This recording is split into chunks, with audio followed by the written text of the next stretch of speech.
안녕하세요.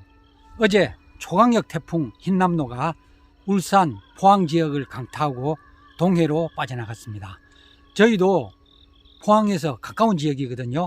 그래서 걱정이 굉장히 많았습니다. 그런데 이번 태풍은 제가 살고 있는 청송 지역에는 거의 피해를 남기지 않았습니다. 시간이 지나면서 이번 태풍에 피해를 입은 농가들이 상당히 늘어나고 있습니다. 2년 전인 2020년도 9월에 그때 청송 지역을 강타한 태풍이 2개가 있었어요. 태풍 마이삭하고 바로 이어서 하이선이 왔거든요. 9월 달에 태풍이 연속해서 와서 청송 지역의 피해가 엄청났습니다. 그때 저희 이 후지 과원도 상당한 피해를 입었습니다. 그때 이 나무들이 상당히 큰 나무들이거든요. 120주가 넘어갔어요. 완전히 넘어가지는 않고 일부 전부 10도에서 30도 옆으로 다 넘어갔어요. 저는 개별 지주를 세우고 강선을 2줄로 다 연결해 놨거든요. 그러니까 횡으로 강선을 치고 종으로도 군데군데 강선을 쳐놨어요. 그래야 태풍이 불 때 넘어가지 않죠. 그런데도 태풍 마이삭 때 워낙 바람이 강하게 부니까 완전히 도복되지는 않은데 이 나무들이 옆으로 넘어가는 거예요. 그러니까 강선을 따라 옆으로 기울어지는 거예요. 야, 그때 한 120주가 옆으로 전부 10도에서 30도 기울어져 가지고 제가 지주를 엄청나게 사왔습니다. 그래서 이 나무들을 바로 세우는데 굉장히 애를 먹었어요. 이 나무도 보시면은 여기 보조 지주가 있죠. 그때 이 나무도 기울어진 거를 제가 바로 세웠어요. 그리고 요 옆에 나무도 그때 옆으로 넘어갔거든요. 저 나무도 바로 세웠어요. 그러니까 나무들이 상당히 넘어갔거든요. 그래서 이번에도 굉장히 걱정을 했어요. 다행히 여기는 피해가 없었습니다. 그런데 지금 보니까 피해가 큰 지역이 상당히 있네요. 같이 사과 농사를 짓는 사람으로서 정말 안타깝습니다. 이번 태풍에 피해가 큰 지역이 경북 북부 지역입니다. 제일 피해가 큰 곳이 영주예요.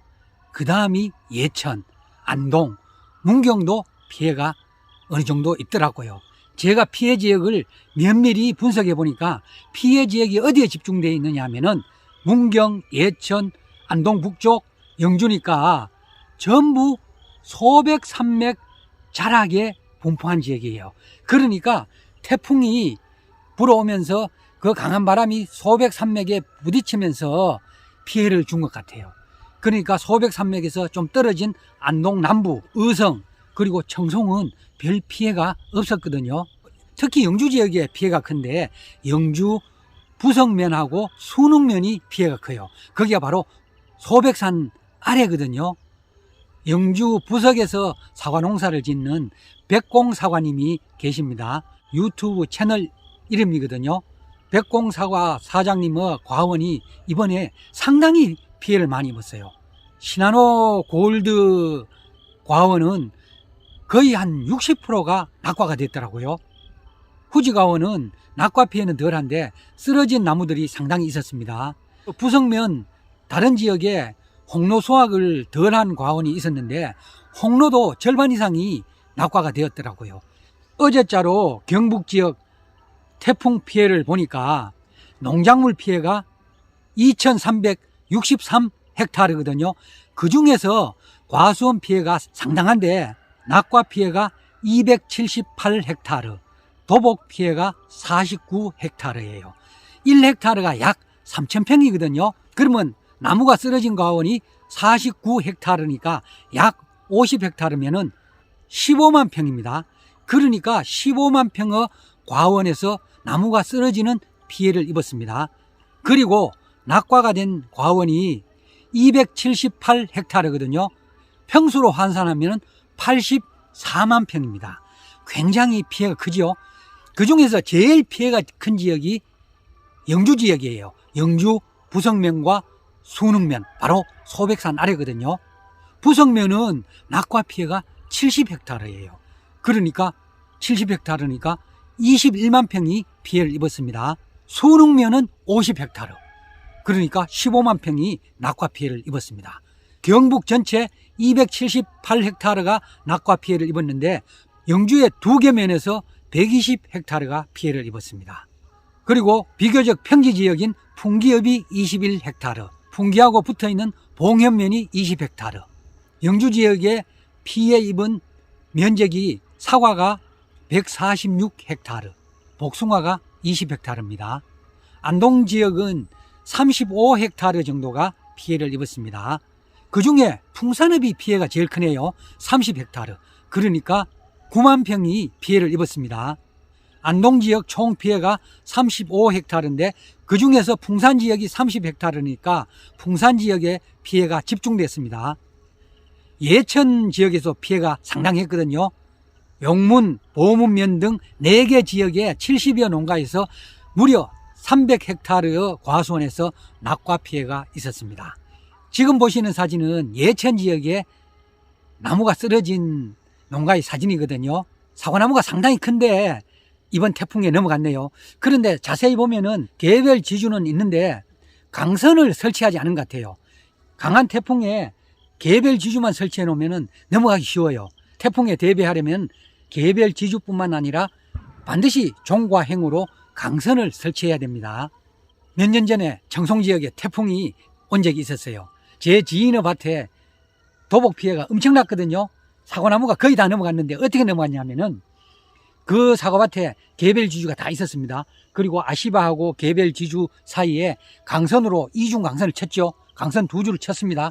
그런데 횡으로 강선을 치고 사과 열과 열 사이를 종으로 있는 강선을 치지 않았어요. 그러면 태풍이 불면은 몇 나무가 바람을 이기지 못하고 넘어가면은 강선을 쳐놨기 때문에 다 함께 넘어가 버려요. 그러니까 한 열이 전부 다 넘어간 거예요. 그런 식으로 열마다 사과나무가 다 넘어갔거든요. 그 나무들을 세운다고 엄청나게 고생을 했습니다. 그러니까 개별 지주를 세우고 강선도 종행으로 쳐야 됩니다. 지금 보시는 이 나무는 2020년 9월 태풍 마이삭과 하이센 때 2번이나 쓰러진 나무입니다. 이 나무는 개별 지주밖에 없어요. 이렇게 여기는 가장자리이기 때문에 아시바를 세우고 강선을 칠 여건이 안 되는 곳이거든요. 그래서 이렇게 개별 지주를 세웠는데 태풍에 이 나무가 넘어갔습니다. 보조 지주를 3개를 대놨어요. 이렇게 하나 둘 3개를 대놨거든요. 그런데 9월 달에 연이어 태풍 하이센 때 이 나무가 또 넘어가 버렸어요. 지주를 세웠는데도 넘어갔거든요. 태풍 불 때 강풍이 불면 나무가 일렁일렁거리면서 받쳐놓은 지주가 빠져버리는 거예요. 그러면서 다시 넘어가 버리거든요. 그래서 땅이 단단할 때 지주를 세워놓고 이렇게 태풍 대비를 했다고 안심하고 있으면 절대 안 됩니다. 비가 많이 오고 바람이 불면은 집안이 약해지죠. 그러면 지주가 밑으로 또 내려가요. 그러면서 바람이 불면 이게 빠지거든요. 여기에 받쳐놓은 것이. 그러면 이 나무가 넘어가 버립니다. 이렇게 지주를 대고 철사 같은 걸로 이 지주와 나무를 이렇게 단단하게 묶어놔야 돼요. 여기에도 보시면은 제가 지주를 대놓고 이렇게 유인끈으로 단단하게 묶어놨죠. 이런 식으로 묶어놔야 됩니다. 이 나무는 주 라인에서 벗어나서 한 나무를 별도로 심은 나무예요. 그러니까 여기는 개별 지주밖에 없어요. 2000년 태풍 마이삭 때 이 나무도 넘어갔거든요. 그때 개별 지주로 심은 나무들은 저희 과수원에 한 10나무 정도인데 거의 다 넘어갔어요. 그래서 이 나무도 이렇게 보면은 보조 지주를 대고 이렇게 유인끈으로 단단하게 묶어놨습니다. 보조 지주를 몇 개 대었습니다. 그리고 저쪽 아시바에 이렇게 밧줄로서 아시바하고 연결시켜 놨어요. 못 넘어가도록. 이렇게 대비를 철저히 해야 됩니다. 이 나무가 2년 전 태풍 마이삭 때 쓰러진 나무입니다.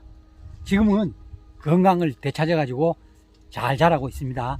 태풍에 나무가 도복되면은 그 나무를 살리기 위하여 몇 가지 조치를 취해야 되거든요.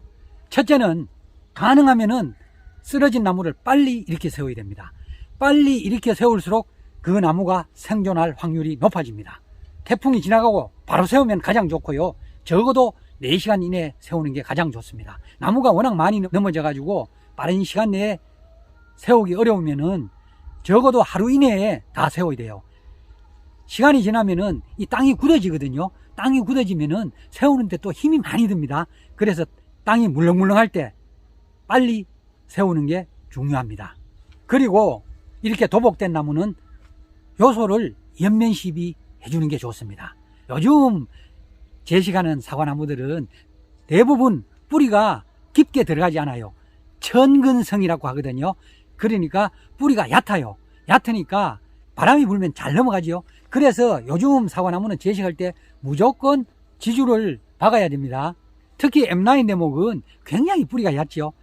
그래서 지주 작업을 반드시 해줘야 되고, 지주만으로는 부족하기 때문에 강선 작업을 동시에 해주는 게 보통이죠.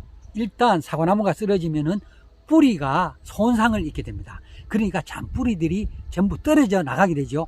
그러면은 쓰러진 나무를 이렇게 세워도 이 나무가 제대로 영양분을 흡수할 수가 없습니다. 그러니까 이 나무가 잘 자랄 수 있도록 요소를 연면시비 해주고, 그리고 이 나무에 힘을 들어줘야 돼요. 도복되면 대부분 과일이 많이 떨어지거든요. 그러면은 이렇게 세워놓으면은 뭐 과일은 손댈 게 없어요. 그런데 도복됐는데도 과일이 많이 달려 있으면은 사과나무가 견딜 수가 없어요.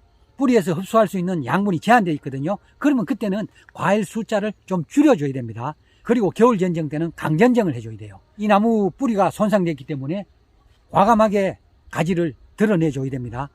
그리고 이듬해 봄에 착과량을 많이 줄여줘야 돼요. 이 나무가 2020년도 도복된 피해를 입었거든요. 그래서 작년에도 착과량을 상당히 줄였습니다. 그리고 올해도 착과량을 많이 줄였어요. 이 나무는 올해 정도 지나면은 거의 정상화가 될 것 같습니다.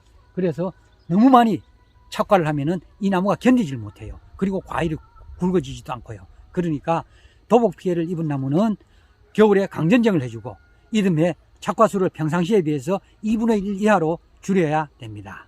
오늘은 태풍 흰남노의 피해 상황 및 도복된 나무를 건강하게 회복시키는 대책에 대해서 알아봤습니다. 감사합니다.